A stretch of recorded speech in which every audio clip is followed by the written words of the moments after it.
पिछले जन्म का कर्ज। एक राजा बड़ा धर्मात्मा, न्यायकारी और परमेश्वर का भक्त था। उसने ठाकुर जी का मंदिर बनवाया और एक ब्राह्मण को उसका पुजारी नियुक्त किया। वह ब्राह्मण बड़ा सदाचारी, धर्मात्मा और संतोषी था। वह राजा से कभी कोई याचना नहीं करता था। राजा भी उसके स्वभाव पर बहुत प्रसन्न था। उसे राजा के मंदिर में पूजा करते हुए 20 वर्ष गुजर गए। उसने कभी भी राजा से किसी प्रकार का कोई प्रश्न नहीं किया। राजा के यहाँ एक लड़का पैदा हुआ। राजा ने उसे पढ़ा लिखा कर विद्वान बनाया और बड़ा होने पर उसकी शादी एक सुंदर राजकन्या के साथ करा दी। शादी करके जिस दिन राजकन्या को अपने राजमहल में लाए, उस रात्रि में राजकुमारी को नींद न आई।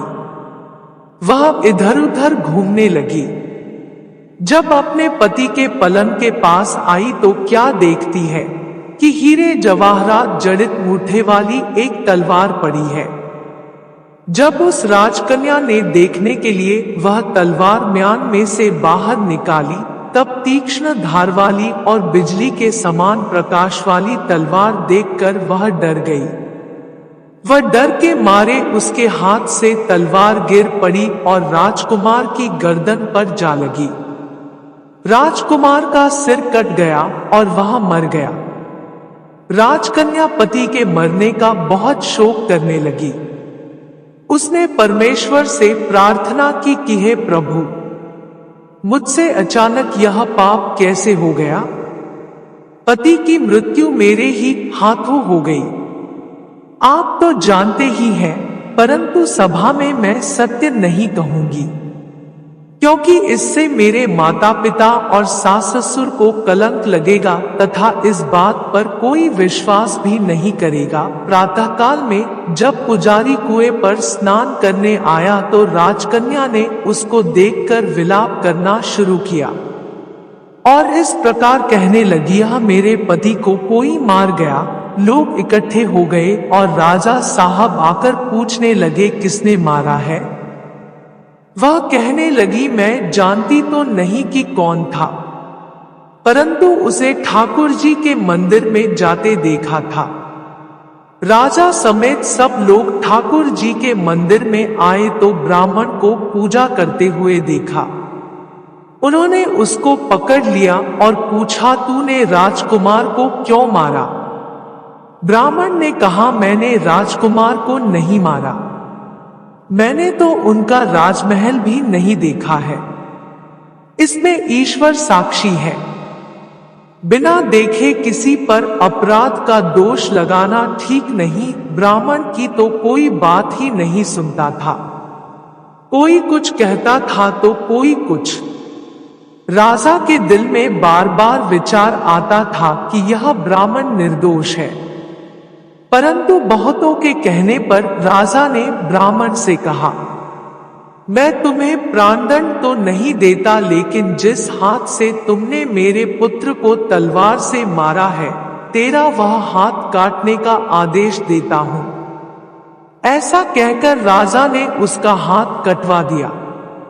इस पर ब्राह्मण बड़ा दुखी हुआ और राजा को अधर्मी जान उस देश को छोड़कर विदेश में चला गया। वहां वह खोज करने लगा कि कोई विद्वान ज्योतिषी मिले तो बिना किसी अपराध हाथ कटने का कारण उससे पूछूं। किसी ने उसे बताया कि काशी में एक विद्वान ज्योतिषी रहते हैं।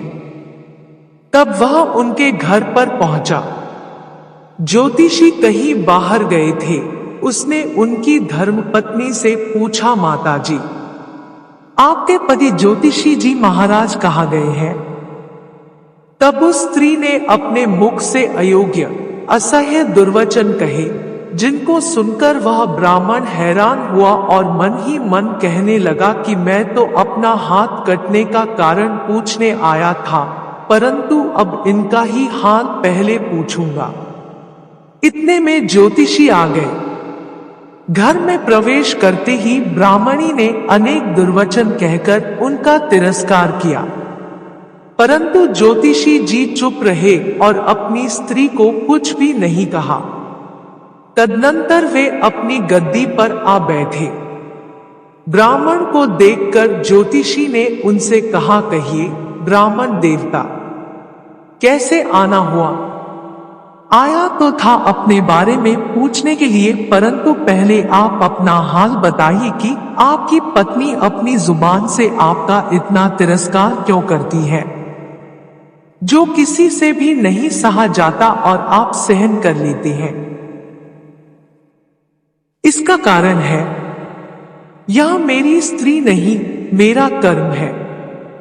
दुनिया में जिसको भी देखते हो, अर्थात भाई, पुत्र, शिष्य, पिता, गुरु, संबंधी, जो कुछ भी है, सब अपना कर्म ही है। यह स्त्री नहीं, मेरा किया हुआ कर्म ही है, और यह भोगे बिना कटेगा नहीं। अपना किया हुआ जो भी कुछ शुभ कर्म है, वह अवश्य ही भोगना पड़ता है। बिना भोगे तो सैकड़ों करोड़ों कल्पों के गुजरने पर भी कर्म नहीं टल सकता। इसलिए मैं अपने कर्म खुशी से भोग रहा हूं और अपनी स्त्री की ताड़ना भी नहीं करता, ताकि आगे इस कर्म का फल न भोगना पड़े। महाराज, आपने क्या कर्म किया था? सुनिए, पूर्व जन्म में मैं कौआ था और मेरी स्त्री गधी थी। इसकी पीठ पर फोड़ा था। फोड़े की पीड़ा से यह बड़ी दुखी थी और कमजोर भी हो गई थी। मेरा स्वभाव बड़ा दुष्ट था, इसलिए मैं इसके फोड़े में चोंच मारकर इसे ज्यादा दुखी करता था। जब दर्द के कारण यह कूदती थी तो इसका दर्द देखकर मैं खुश होता था। मेरे डर के कारण यह सहसा बाहर नहीं निकलती थी, किंतु मैं इसको ढूंढता फिरता था। यह जहां मिले वहीं इसे दुखी करता था। आखिर मेरे द्वारा बहुत सताए जाने पर त्रस्त होकर यह गांव से 10-12 मील दूर जंगल में चली गई। वहां गंगा जी के किनारे सघन वन में हरा हरा घास खाकर और मेरी चोटों से बचकर सुखपूर्वक रहने लगी। लेकिन मैं इसके बिना नहीं रह सकता था। इसको ढूंढते ढूंढते मैं उसी वन में जा पहुंचा और वहां इसे देखते ही मैं इसकी पीठ पर जोर से चोंच मारी तो मेरी चोंच इसकी हड्डी में चुभ गई। इस पर इसने अनेक प्रयास किए, फिर भी चोंच न छूटी।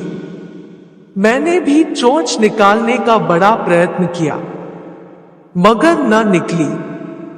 पानी के भय से ही यह दुष्ट मुझे छोड़ेगा, ऐसा सोचकर यह गंगाजी में प्रवेश कर गई, परंतु वहां भी मैं अपनी चोंच निकाल न पाया।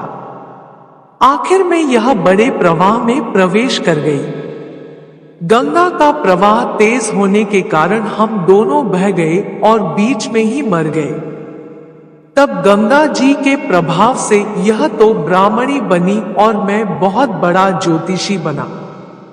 अब वही मेरी स्त्री हुई, जो मेरे मरण पर्यंत अपने मुख से गाली निकालकर मुझे दुख देगी, और मैं भी अपने पूर्व कर्मों का फल समझकर सहन करता रहूंगा।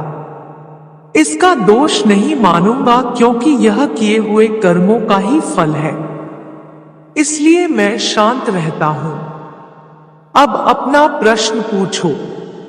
ब्राह्मण ने अपना सब समाचार सुनाया और पूछा, अधर्मी पापी राजा ने मुझ निरपराध का हाथ क्यों कटवाया? ज्योतिषी ने बताया, राजा ने आपका हाथ नहीं कटवाया, आपके कर्म ने ही आपका हाथ कटवाया है। किस प्रकार? पूर्व जन्म में आप एक तपस्वी थे और राजकन्या गौ थी, तथा राजकुमार कसाई था। वह कसाई जब गौ को मारने लगा, तब गौ बेचारी जान बचाकर आपके सामने से जंगल में भाग गई। पीछे से कसाई आया और आपसे पूछा कि इधर कोई गाय तो नहीं गई है? आपने प्रण कर रखा था कि झूठ नहीं बोलूंगा। आथा जिस तरफ गौ गई थी उस तरफ आपने हाथ से इशारा किया तो उस कसाई ने जाकर गौ को मार डाला। गंगा के किनारे वह उसकी चमड़ी निकाल रहा था। इतने में ही उस जंगल से शेर आया और गौ एवं कसाई दोनों को खाकर गंगाजी के किनारे ही उनकी हड्डियां उसमें बह गई। गंगाजी के प्रताप से कसाई को राजकुमार और गौ को राजकन्या का जन्म मिला एवं पूर्वजन्म के किए हुए उस कर्म ने एक रात्रि के लिए उन दोनों को इकट्ठा किया। क्योंकि कसाई ने गौ को हंसिए से मारा था, इसी कारण राजकन्या के हाथों अनायास ही तलवार गिरने से राजकुमार का सिर कट गया और वह मर गया। इस तरह अपना फल देकर कर्म निवृत्त हो गया। तुमने जो हाथ का इशारा रूप कर्म किया था उस पाप कर्म ने तुम्हारा हाथ कटवा दिया है। इसमें तुम्हारा ही दोष है, किसी अन्य का नहीं। ऐसा निश्चय कर सुखपूर्वक रहो। कितना सहज है ज्ञान संयुक्त जीवन। यदि हम इस कर्म सिद्धांत को मान ले और जान ले तो पूर्वकृत घोर से घोर कर्म का फल भोगते हुए भी हम दुखी नहीं होंगे, बल्कि अपने चित्त की समता बनाए रखने में सफल होंगे। हर हर महादेव। अगर वीडियो पसंद आई तो हमारे चैनल को सब्सक्राइब करें। धन्यवाद।